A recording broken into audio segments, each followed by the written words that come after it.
It is 6 a.m. right now. Let's get right to the developments in Washington, D.C.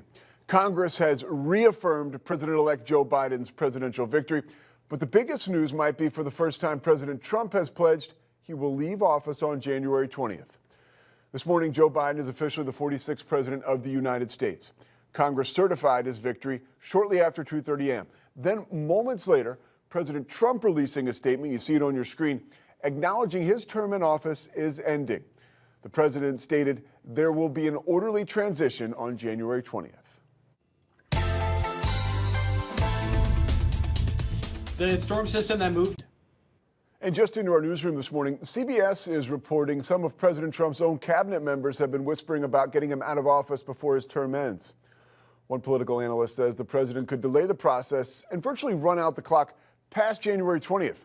But the report's all part of the fallout from yesterday's attack on the Capitol by the president's supporters.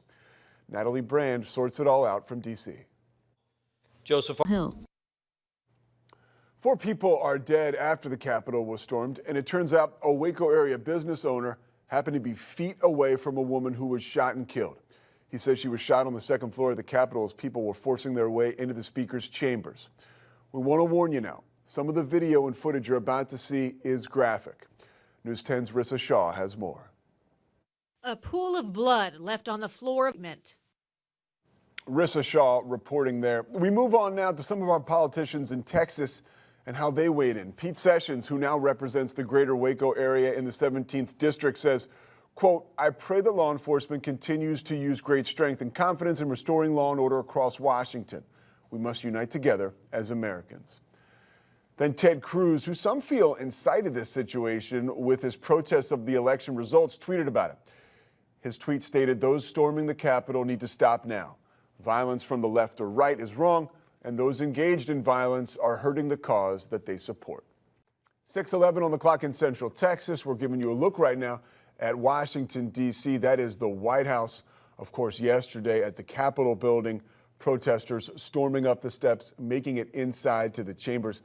This morning, some of the developing situations we want to tell you about is that Congress has affirmed Joe Biden's victory as president of the United States. And just after that, President Trump promised an orderly transition. We'll get back to that shortly. Right now, we want to take you to our area and talk to you about COVID-19 hospitalizations that are nearing record levels again. In Bell County, health officials say certain bars are going to have to close again because of this, and restaurants must reduce capacity. Under the order, bars that don't sell food are forced to close immediately, and non-essential businesses have to roll back to 50% capacity. The closures come as COVID patients make up nearly 30% of all hospitalizations in the area. But the health district's director says things could be improving based on what she's seeing after the holidays. To be very honest with you, I expected the holiday numbers to be worse than they are. So I think that we're going to be all right in the long term. There is light at the end of the tunnel.